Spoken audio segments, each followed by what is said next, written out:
Hi, I'm Bert Hoffman. I'm a longtime member of the Rotary Club of Novato and also been a participant in the Novato board for a number of years, off and on for probably 25 years. I've done a number of stints, a couple of terms as president of Novato, and Novato has always been special to me. I've enjoyed working with the people on the boards. I've enjoyed working with Bob Caro, who's the property manager, and I've enjoyed learning and meeting some of the tenants who we've helped in their lives here at Novato. Hi, we're here today at Novato 3. I'm with John Stuber and Paul Scheller, and we're going to talk about the origin of Novato.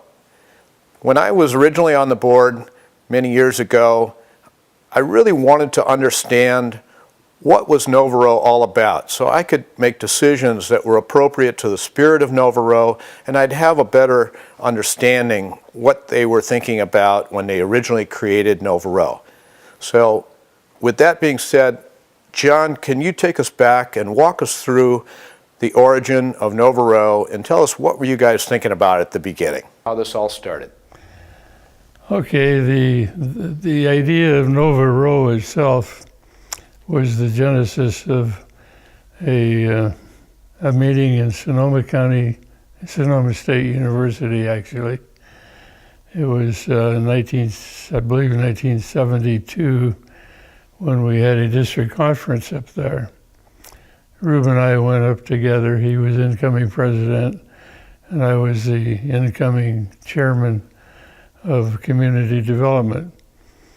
And we, after listening to the presentations in both of our particular areas of interest, we were sitting down having a cup of coffee afterward and started talking about the challenges of below market rate housing.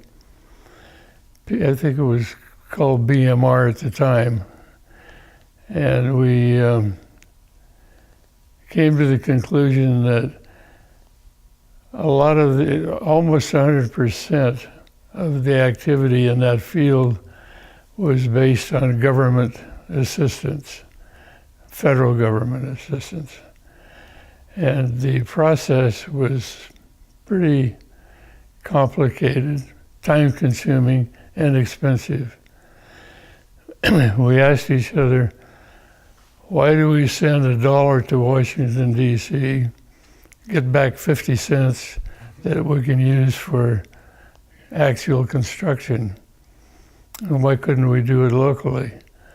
Why not use Novato dollars for Novato people and make it a Novato project? We had all the necessary ingredients in our Rotary Club in the way of members to do everything that was being done at the federal level. But it was a lot less expensive, and there was obviously a need for it. There were people, this was before Prop 13, you have to understand. Taxes were rising on a pretty good spiral, and people were retiring and not able to remain in the community because of costs. So where could they live? Or what kind of a place could we determine that, or could we provide that would be suitable and at an affordable cost? So that was the beginning of the thinking.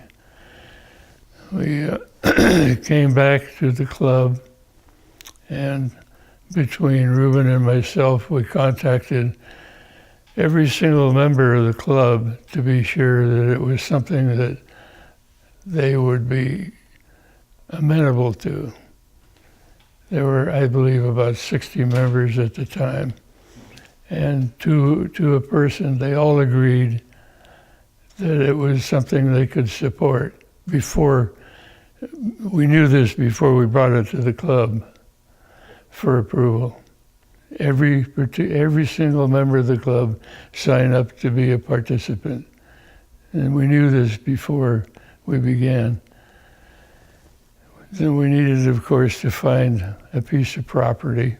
which we did, which was distressed because of the zoning. Talked to the city, got the city to accept a rezoning that would accommodate a senior facility. Every member of the club was a participant, every single one.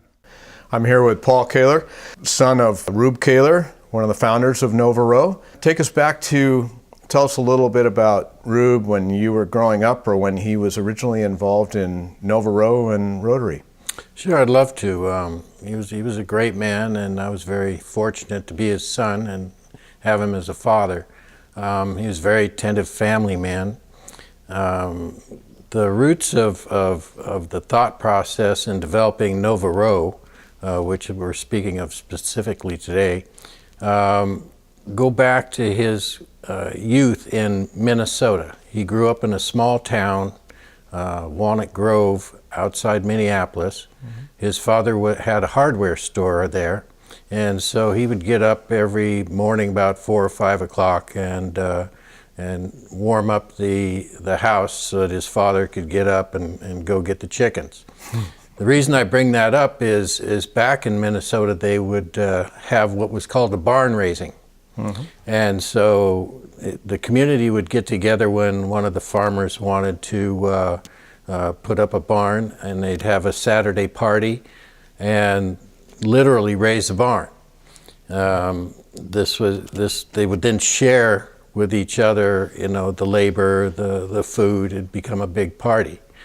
His second endeavor into a community project was Grace Lutheran Church in Novato.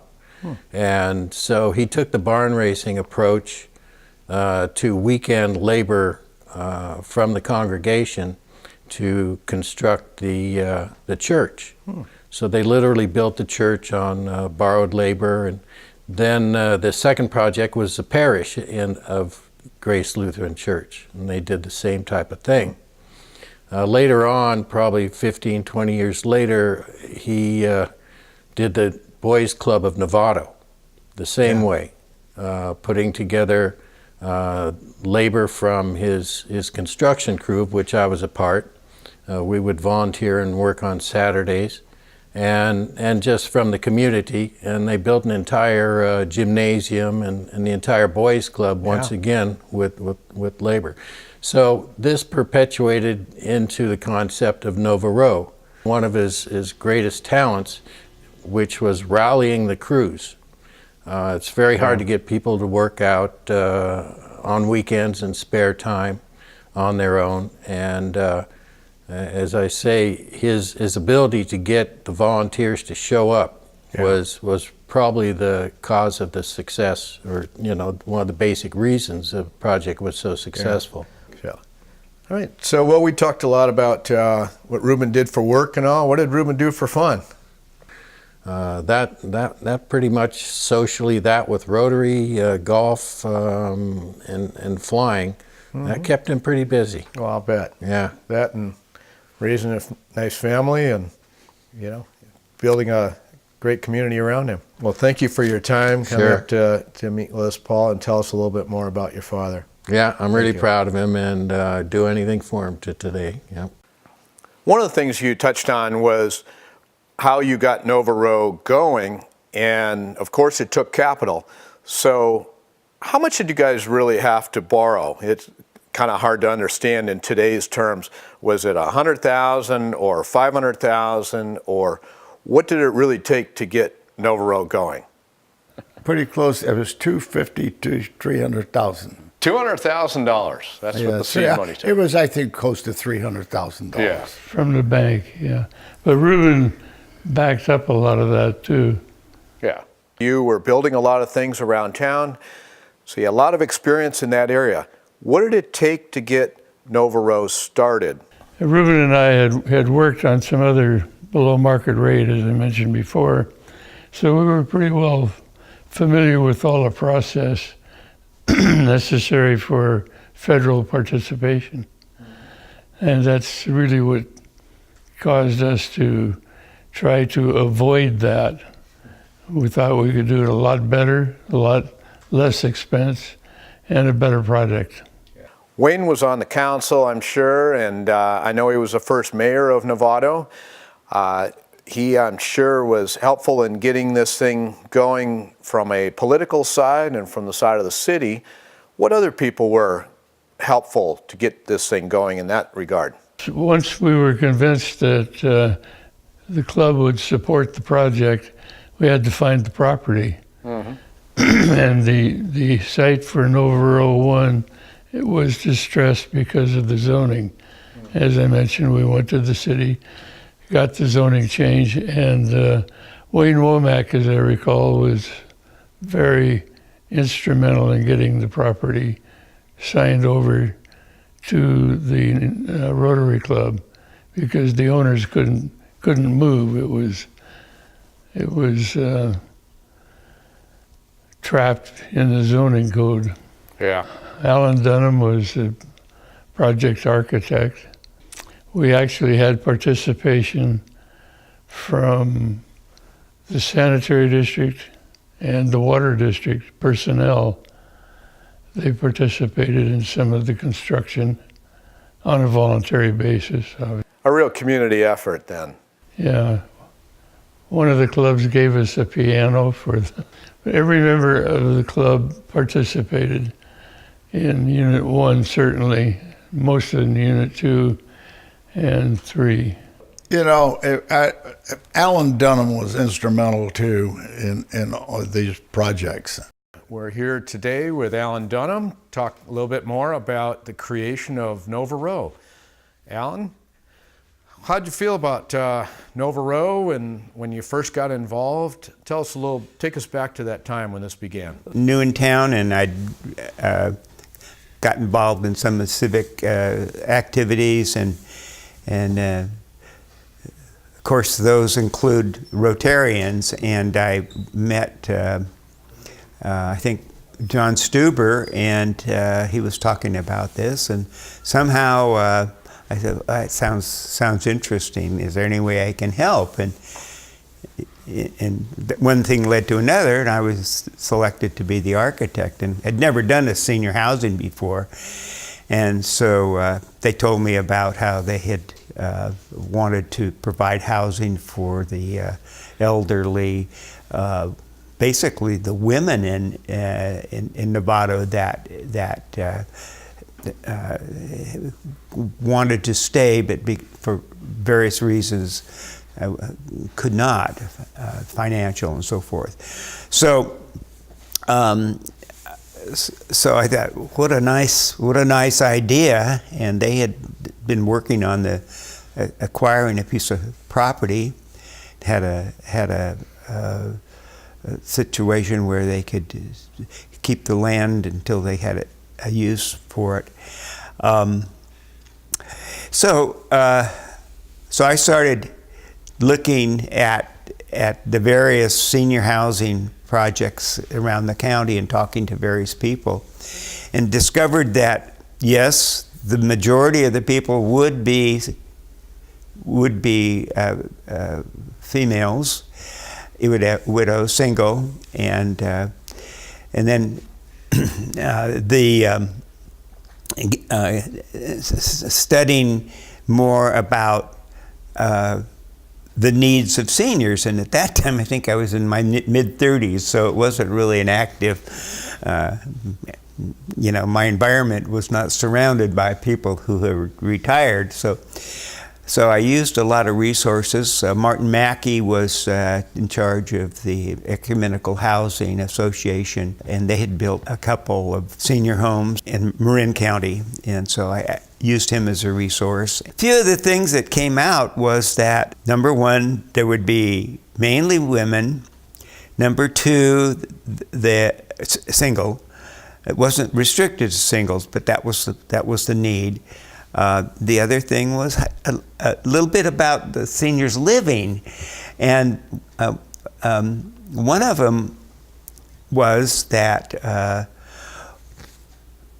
first of all, these had to be independent living. They wasn't a care facility, because, and then later on we discovered that we can do anything you can do in a hotel, but you can't do in a hospital. So I mean And the other thing was that we wanted to encourage it to be like a community, and that worked out in a number of ways. And so we built a community center, had mail. This is kind of on the same model here. The mail, the laundry, a little kitchen, a place for activities that could be changed according to however the community wanted to use it for parties. And so we came up with that. This is all done on a volunteer basis? Or? Well, it's purely voluntary. Yeah, anytime you saw somebody out at Unit 1 with a jackhammer, there was a Rotarian on the other end. And it was every day something was being done. Weekends were always big, a lot of work on weekends. So how did you keep all these volunteers organized and keep them on track to build something as complicated as an apartment complex? I'd like to start out that what they did, the Rotarians at that time, this is for Novato 2 we're talking about now, because I know most about it. John knows more about one than I do. But Novato 2, what we did in the mid '83 to late '83, every Rotarian in a club, we had, during that period of time, we had 108 Rotarians at that time. And but every member in the club signed a pledge sheet, how many hours they're going to pledge. And I'd call these every week. I'd make actually hundreds of phone calls, and you couldn't put me off very long because I said, "Well, what day can you make it this week?" And they would say, "Well, I can't make it this week." I says, "Fine. What about next week?" All right, so then you have these guys showing up week after week, and you had to be a persuasive taskmaster to keep them all on path. There's a lot of phone calls, but everyone, as John mentioned, for one, for two, all the Rotarians participated, and of course, a few of them can't do too much. But in Novato 2, we did almost all the work outside, and we ended up doing a lot of handwork, and that was hard ground.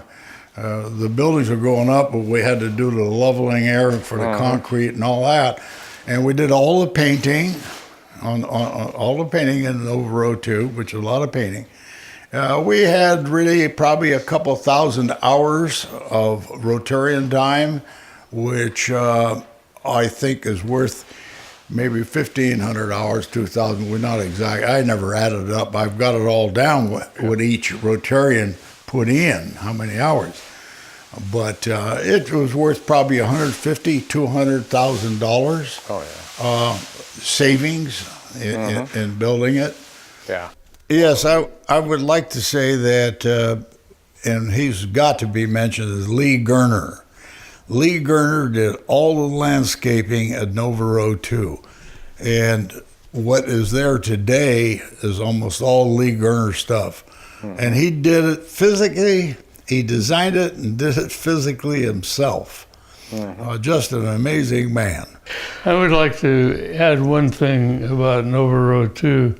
That property was donated to the Rotary Club by a local contractor, Dick and Shirley Fedrick. Yeah. So the property was available at no cost to the club. There was some contribution, some monetary contribution by the Marin Community Foundation. I don't remember the amount.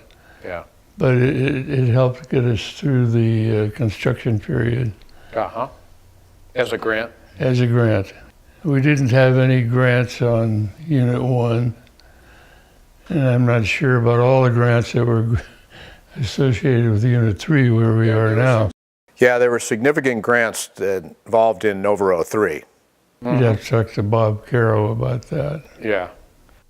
Novato's rents are so reasonable that you'd have to go 300 miles from here to find something priced like we are able to price them. And the only exception would be some form of a senior complex sponsored by HUD where they have to qualify every year and it's based strictly on their income. What we've been able to do is keep our rents artificially low. When I first joined Novato, as you know, the saying was we're going to keep the rents equal to about 75% of what they are in the marketplace. Well, the marketplace has gone crazy out there. I mean, a one-bedroom apartment, $1,600, $1,700, $1,800, $1,900. Granted, they may be a little bit bigger and have an amenity or two that is newer, but I mean, they can't even remotely compare with Novato as far as cost. And and that's great because so many of our tenants are the people who, for whatever reason, kind of fell through the cracks financially. They lived their whole life, they raised their families. Most of them, there aren't that many couples. Most of them are ladies. And their incomes are not large incomes. And our rents they're heaven on earth for them. Because without them, they become what they don't want to become. And that's a burden on their family. And let me assure you, I know 126 tenants because we're 100% full, and the last thing any of them want to be is a burden on their children. They just don't want it. They want their independence, but they have to be able to afford their independence, and Novato allows them to afford it. So that's, as you know, that's one of the things that I strive for all the time is to keep the rents low. Well, and you talk about that, it brings up again the clientele of Novato. My perception when I had been involved in this conversation on the board, as you get into government terms, et cetera, you have the ultra low, and you have low income, and then you have moderate, et cetera. Novato has a target audience, if you want to call it, that is serving the low, not the ultra low. There's all kinds of other programs out there that government sponsored mostly to serve the ultra low. Do you see that as fitting in place here? Well, let me answer that question in this way. If you spoke with my mentors, so to speak, that would be Paul Schiller, John Stuber, Wayne Womack's gone. There are a couple others. The guys that were here from day one, they didn't want any government affiliations. So I come along in 2000, and one of the people that helped me put all this together says, you know, we can get some federal funding, and there are not many strings attached to it. I said, well, tell me more about this. They're called CDBG funds. I'm not going to go into that, but I said, you know, I'm trying to build this place as inexpensively as I can out of pocket with as less debt. I got money from Marine Community Foundation. Let's see if I can get some CDBG funds. And their handle was I had to have 20% of the complex at the very low. I took a substantial amount of funds from them. And there are no strings attached. They come out and make sure that 20%, which is 20% of 48 units, are at the very low.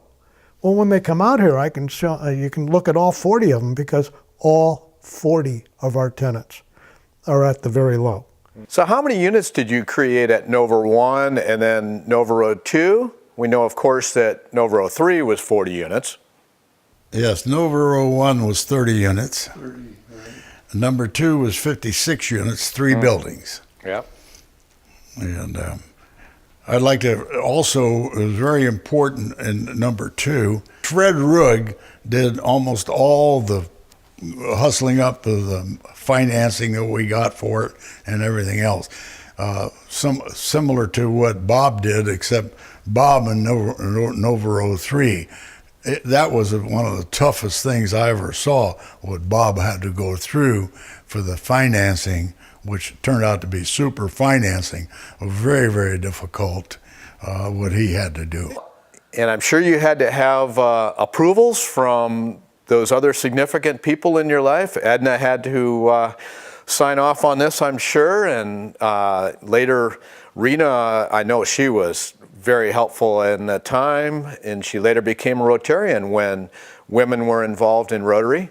And Pauline, I'm sure, was instrumental in your involvement. John? Absolutely. Edna did a tremendous job.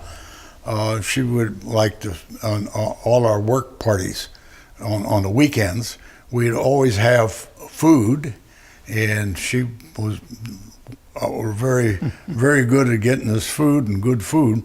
So, which made, and these work parties, they were really a party. I mean, we had a lot of fun. Everybody raised hell, and you could take a break, you could do whatever the heck you wanted to do, but it's amazing the people that have got blisters over it. It must have brought the club closer together to have this going on in Rotary. Very, very positive for all the members. And actually, I don't do much in Rotary today other than give them a few bucks here and there. But other than that, I'm real proud of the club as it is today.